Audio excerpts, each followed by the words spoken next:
हम लेडीज़ घर और किचन के काम करने में कितने भी ज़्यादा माहिर हो, कभी कभी हम सभी के साथ ऐसा होता है कि एक साथ ढेर सारा काम आ जाता है और हम घबरा जाते हैं कि कौन सा काम पहले करें, कौन सा बाद में करें। तो इस वजह से हमारा काम और भी नहीं हो पाता है। नमस्ते दोस्तों, मैं हूँ छाया और आपके अपने चैनल छाया रसोई में एक बार फिर से आपका बहुत बहुत स्वागत है। आज मैं एक बार फिर से आपके लिए कुछ यूजफुल टिप्स एंड ट्रिक्स लेकर आई हूँ, जिसको अपनाकर आप अपने घर और किचन के काम को बिना घबराए बहुत आसानी से निपटा सकती हैं। तो दोस्तों, वीडियो देखने से पहले हमेशा की तरह कमेंट बॉक्स में लिखकर ये ज़रूर बताइएगा कि आप इस चैनल की वीडियोस किस शहर या फिर किस गांव से देख रहे हैं, जिसे मैं लिखकर आपको थैंक्स बोल सकूं। तो चलिए देख लेते हैं आज की सबसे पहली टिप। पाउच वाले शैम्पू का यूज हम सभी करते हैं, लेकिन क्या होता है कभी कभी थोड़े से शैम्पू की ज़रूरत होती है, चाहे तो कोई टिप दिखाने के लिए या फिर बालों में लगाने के लिए। फिर हम इसको कहीं भी रख देते हैं तो क्या होता है कि ये गिर जाता है और सारा शैम्पू निकल जाता है। तो इसके लिए क्या कीजिए, जब भी आप शैम्पू निकाल लीजिए जितनी ज़रूरत हो, उसके बाद लीजिए क्लॉथ पिन। इस तरह से क्लॉथ पिन लीजिए और यहाँ नीचे साइड में इस तरह से करके लगा दीजिए। बचा हुआ शैम्पू बिल्कुल भी नहीं गिरेगा। और खासकर जेंट्स लोग लगाते हैं तो थोड़ा सा ही शैम्पू लगाते हैं। तो चाहे तो एक क्लॉथ पिन बाथरूम में रख लीजिए, जो भी शैम्पू यूज करना है यूज कर लीजिए, बचे हुए को इस तरह से क्लॉथ पिन लगाकर बाथरूम में भी रख सकती हैं। तो कहने को तो बहुत छोटी टिप है, लेकिन यकीन मानिए बहुत ज़्यादा यूजफुल है। जब भी हम किसी भी बर्तन में कोई खाना बनाते हैं तो क्या होता है, कभी कभी हमारा गैस चूल्हा खराब होता है या फिर गैस खत्म होने वाली होती है। लास्ट में हम देखते हैं कि इसके बैक साइड में काफ़ी ज़्यादा कालिख लग जाता है, जिसको साफ करने में काफ़ी दिक्कत होती है। पहले के ज़माने में लोग राख लगाते थे या फिर मिट्टी, जिससे कि उनको मांजने में दिक्कत ना हो, आसानी से उनका बर्तन साफ हो जाए। तो अब तो राख या मिट्टी मिलती नहीं है, और मिलती भी है तो सही नहीं होती है। तो क्या करेंगे, हम यहाँ पर लेंगे नमक। थोड़ा सा नमक लेंगे और इस पर हल्का सा पानी डाल देंगे और पूरी कढ़ाई के तले में इस तरह से मैं लगा दे रही हूँ। आप जो भी बर्तन ले रहे हैं उस बर्तन के तले में लगा दीजिए, चाहे तो सॉस पैन, प्रेशर कुकर, मतलब कि जो भी बर्तन आप यूज कर रहे हैं काला हो रहा है तो उसके तले में लगा दीजिए। तो जो भी कालिख लगेगा बहुत आसानी से निकल जाएगा। इससे आपका बर्तन बिल्कुल भी गंदा नहीं होगा, एकदम साफ रहेगा। हम सभी के घरों में कई कई चाबियां होती हैं, जैसे कि अलमीरा की हो गई, कबर्ड का हो गया या फिर रूम का हो गया। तो इसमें पता करना काफ़ी मुश्किल होता है कि अलमीरा की अगर है तो फिर लॉकर की कौन है, किस ड्रॉर की कौन सी है। कबर्ड की है तो वो भी काफ़ी दिक्कत हो जाती है, किस ड्रॉर की कौन सी चाबी है, या रूम में किस ताले की कौन सी चाबी है। इसको पता करने में दिक्कत आती है, और जल्दबाजी में होते हैं तो और ज़्यादा झल्लाहट होती है कि किसकी कौन सी चाबी है। तो इस प्रॉब्लम से बचने के लिए क्या कीजिए, आप लीजिए नेल पॉलिश, और नेल पॉलिश से सब चाबी में अपने हिसाब से जो भी आपको निशान लगाना हो उस तरह से निशान लगा दीजिए, या तो फिर कोई निशान के लिए लाइनिंग लगा दीजिए। तो इस तरह से आपको पता करने में आसानी हो जाएगी कि ड्रॉर की चाबी कौन सी है, लॉकर की कौन सी है। और चाहे तो अलग अलग कलर के नेल पॉलिश लगा लीजिए, तो आपके लिए और आसान हो जाएगा। मैं यहाँ पर सिर्फ चाबी पर निशान लगा रही हूँ, आप चाहे तो सेम यही निशान ताले पर भी लगा सकते हैं। एक तो ये तरीका हो गया पता करने का। और कभी कभी ऐसा होता है कि घर में एक जैसे ताले कई होते हैं, तो उसका भी आप पता कर सकते हैं कि किस ताले की कौन सी चाबी है। जैसे कि जो कंपनी है उस कंपनी का नाम ताले और चाबी दोनों पर होता है, साथ ही साथ नंबर भी ताले और चाबी दोनों पर होता है। तो आप मैच करके देख सकते हैं और इसे पता कर सकते हैं कि किस ताले की कौन सी चाबी है। इस टिप को अपनाकर आप अपना काफ़ी समय बचा सकती हैं और आपका काम आसान कर सकती हैं। मार्केट से जब भी हम पका केला लेकर आते हैं तो यही सोचकर लाते हैं कि सबसे अच्छा ले, जिससे कि हम इसको कुछ दिन के लिए घर में रख सकें। फिर भी घर में लेकर आते हैं तो ज़्यादा से ज़्यादा 2 दिन ये सही रहता है, उसके बाद गलने लगता है या तो फिर दाग पड़ने लगता है। केला अगर हम फ्रिज में रख देते हैं तो भी ऊपर का छिलका काला हो जाता है और इसको खाना कोई पसंद नहीं करता है। तो इसके लिए क्या कीजिए, जब भी आप मार्केट से केला लेकर आइए तो पहले केले को अच्छी तरह से धुल लीजिए। धुलने से क्या होता है, इसके ऊपर जो कार्बाइड लगा होता है केले को पकाने के लिए, इससे केले के पकने का प्रोसेस स्लो हो जाएगा, जिससे आपका केला अगर 2 दिन रुकने वाला है तो 3 दिन या फिर 4 दिन रुक जाएगा। और साथ ही साथ एक काम और कीजिए, पॉलीथीन का ये जो हैंग करने वाला भाग होता है दोनों तरफ से ऐसे कर देंगे, क्योंकि इसको हमें अलग रखना है, और बीच से पॉलीथीन को हल्का सा फोल्ड करेंगे। अब केले के बीच से लेते हुए एक भाग को इधर निकाल देंगे। तो ये पॉलीथीन से क्या करेंगे, केले को हैंग करेंगे। इसके लिए हमें किसी भी धागे की या फिर रस्सी की ज़रूरत नहीं पड़ेगी, बस पॉलीथीन को इस तरह से लगाकर इसको हम हैंग कर देंगे। ये टिप मुझे दुकान वाले ने बताई है कि जब भी केला रखिए तो इस तरह से हैंग करके रखिए, इससे केला जल्दी नहीं गलेगा, ज़्यादा दिन तक चलेगा। नेक्स्ट टिप के लिए हम लेंगे पानी के बॉटल का ढक्कन और चाकू गरम करके इसको इस तरह से कट कर लेंगे। वीडियो में आप देखिए किस तरह से मैं दिखा रही हूँ, तो दोनों साइड से इसको हमें इस तरह से कट कर लेना है। आप चाहे तो बिना गरम किए भी कट कर सकते हैं, लेकिन गरम करके कट करने से थोड़ा सा आसान हो जाएगा। अब इसके ये दोनों भाग को हमें निकालना है, तो मैं चाकू से इसको निकाल दे रही हूँ। ये देखिए इस तरह से निकाल देंगे और इस ढक्कन में आप देख पा रहे होंगे छेद छेद है, इससे कोई दिक्कत नहीं है क्योंकि मैं पहले भी इसका टिप दिखाई थी, तो वही ढक्कन फिर से यूज कर ली हूँ। इसमें हमें डबल साइड टेप लगाना है, तो मैं सिर्फ एक ढक्कन ली हूँ। आपके घर में जितने भी फैमिली मेंबर हैं आप उतने ढक्कन ले लीजिए और इसी तरह से तैयार कर लीजिए। अब इसका यूज हम करेंगे ब्रश रखने के लिए। वाल पर इसको कहीं भी आप इस तरह से चिपका दीजिए और इसमें ब्रश को इस तरह से होल्ड कर दीजिए, तो फ्री में हमारा ये होल्डर बनकर तैयार हो जाएगा।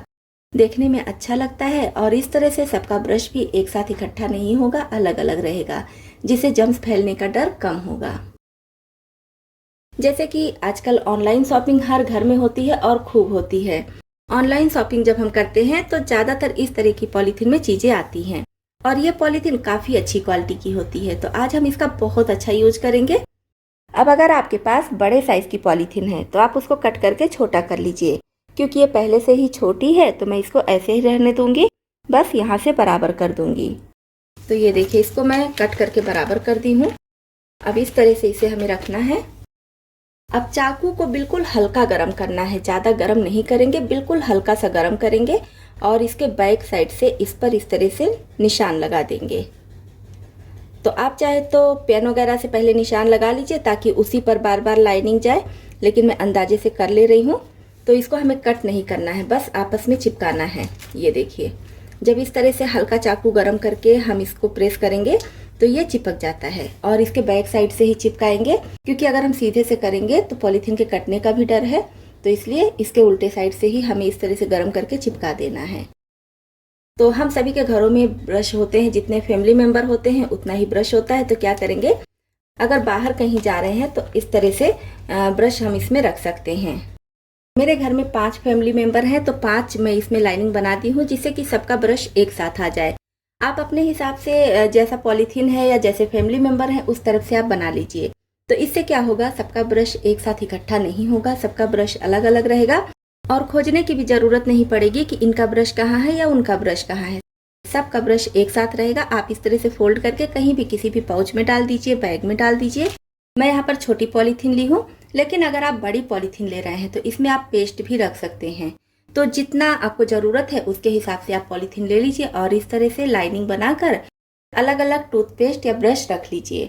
इस तरह से ब्रश रखने वाले पाउच मार्केट में भी मिलते हैं, लेकिन काफ़ी महंगे होते हैं। तो इसको हम फ्री में बनाकर तैयार किए हैं, इसमें हमारा 1 भी रुपया नहीं लगा है। उम्मीद करती हूँ आपको ये टिप भी पसंद आई होगी। केला खाने के बाद वैसे तो हम केले के छिलके को फेंक देते हैं, लेकिन इस वीडियो को देखने के बाद आप पके हुए केले के छिलके को कभी भी नहीं फेंकेंगे।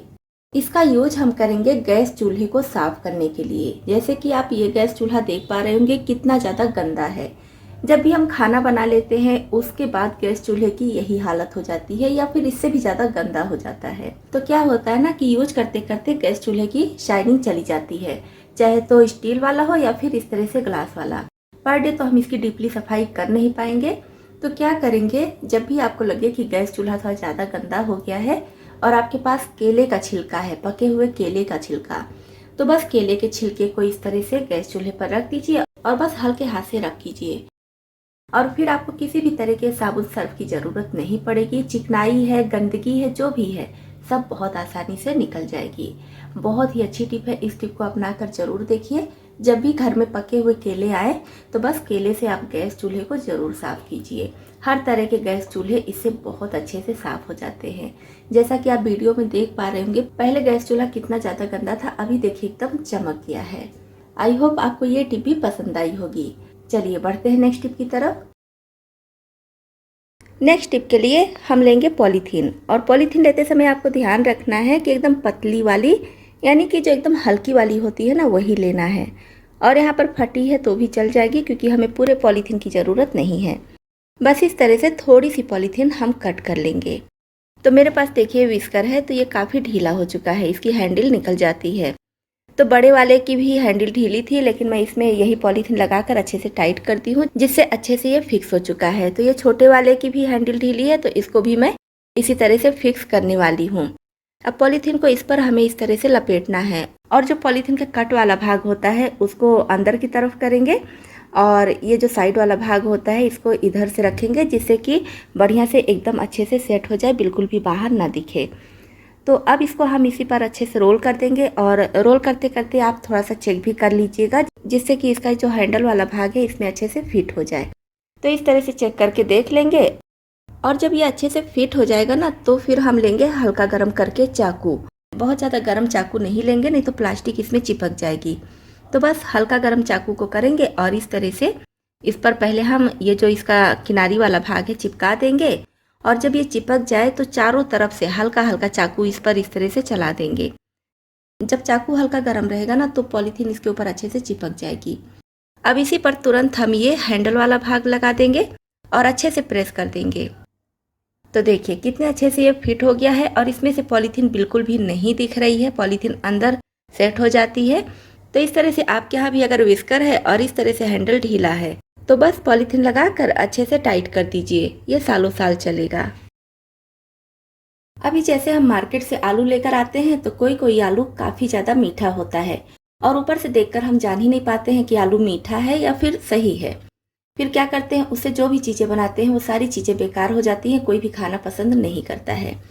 तो इसके लिए छोटी सी टिप है। तो क्या कीजिए, आलू को पहले आप छील लीजिए, उसके बाद इसको पानी में भिगा कर रखिए, और अपने मनपसंद पीस में, जैसे कि सब्जी आपको जिस तरह से बनानी हो उस तरह से आप इसको कट कर लीजिए, और इसमें डाल दीजिए थोड़ा सा नमक डालकर करीब आधे से 1 घंटे, मतलब जितना ज़्यादा आपके पास समय है उतना ज़्यादा आप इसको रहने दीजिए। जितना ज़्यादा आप रखेंगे उतना ज़्यादा मीठापन कम होगा, लेकिन कम से कम आधे घंटे तो आपको रखना ही रखना है। तो आधे घंटे के लिए इसको इसी तरह से छोड़ दीजिए, और आधे घंटे के बाद इसको निकाल कर फिर से 2-3 पानी से अच्छी तरह से धुल लीजिए। उसके बाद आप कोई भी रेसिपी बनाइए तो आलू का मीठापन कम हो जाएगा।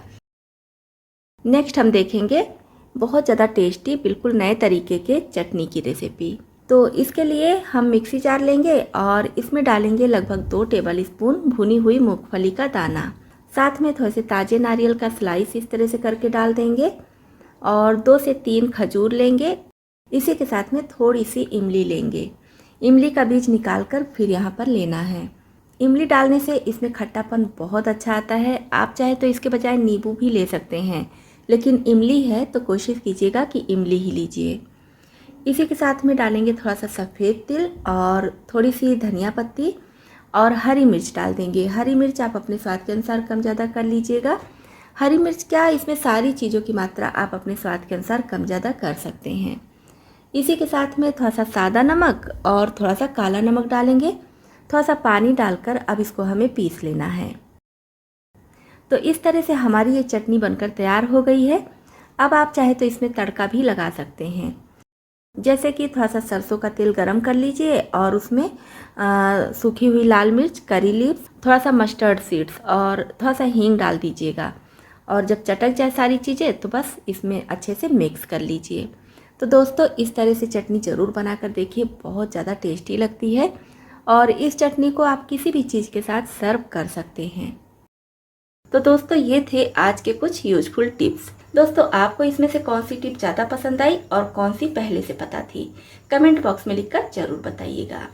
वीडियो पसंद आया हो तो लाइक और शेयर कीजिएगा। चैनल पर पहली बार आए हैं और हमारी यूट्यूब फैमिली में शामिल होना चाहते हैं तो इस चैनल को सब्सक्राइब भी कर लीजिएगा।